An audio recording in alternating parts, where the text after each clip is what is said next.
Should I rev for these kids?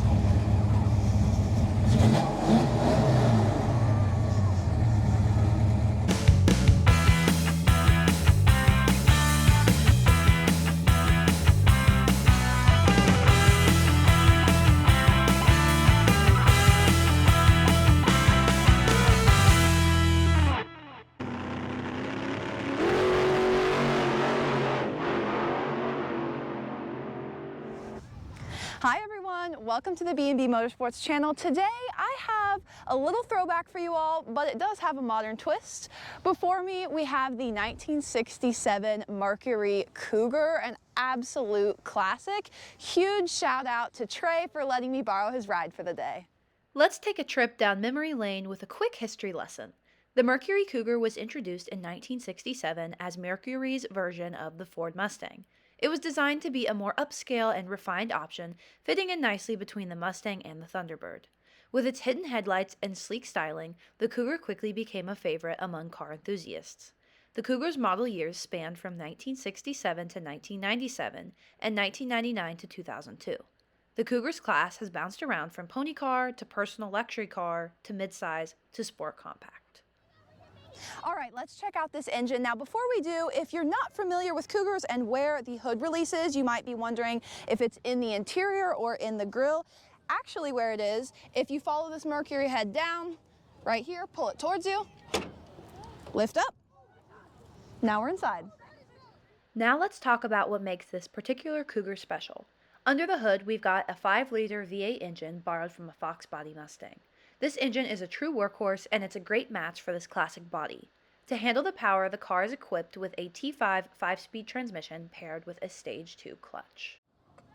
Like I said earlier, this car has several modern twists to it. It's a 4-wheel disc brake car, which is a huge upgrade from the stock 4-wheel drum brake, and it has 17-inch torque thrust replicas, and originally the stock size wheel was a 14. For suspension, we've got Caltrac traction bars and Bilstein shocks. This setup enhances the car's handling and stability. Now here's an interesting fact for you. Did you know that the 1967 Cougar won Motor Trend's Car of the Year award in its debut year and beat out other cars in their debut year, such as the Chevrolet Camaro or my personal favorite competitor, the Pontiac Firebird? Let's take a quick look at the interior. It matches the paint color of the car really nicely and is very period correct.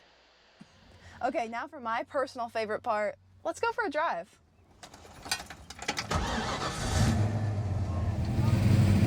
I'll see you on the road.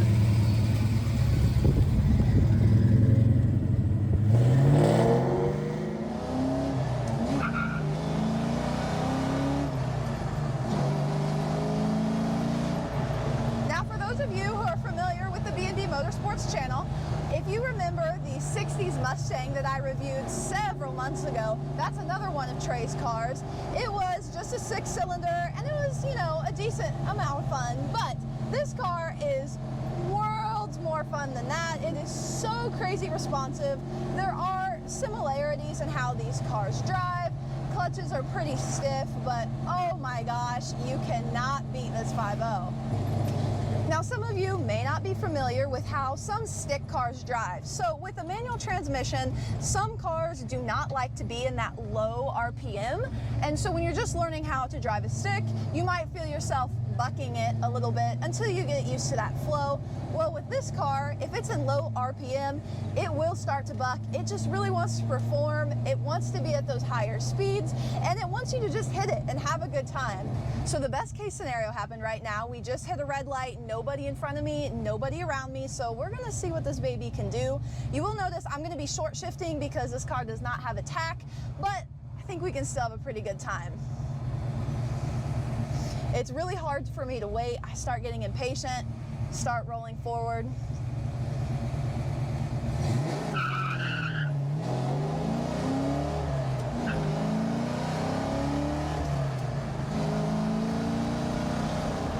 Now, I'm a GM girl by heart, but man, this is really tempting. So now that you guys have seen me accelerate a little bit, you've seen the car driving around, I just have to share yet again, this is why I am so into cars, this is why I love cars so much, this blend of modern, with the Classic. I just do not think it could get any better than this. This is why I'm so passionate about it, because you have the beauty of the classic 60s body lines, but you've got the modern power that you really seek, personally, that I crave in my day-to-day driving. So I just don't think it could get much better than this. Hey everyone, welcome to the final review. I'm going to keep things short and sweet here and just let you know this car was an amazing ride. I have all the respect in the world for Trey, who loaned me his ride and has put a lot of hard work into his car, so huge shout out to him. The most fun of the review by far was during filming.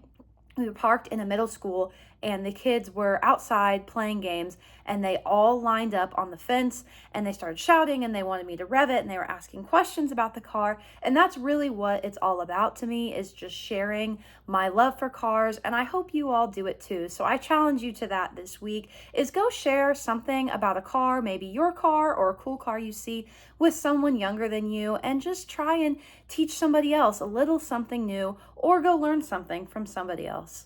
That's all I have for you guys this week. I'm sorry I've been away for so long, but I do have a ton of plans for future videos, so stay tuned and I'll see you on the next Motorsports Monday.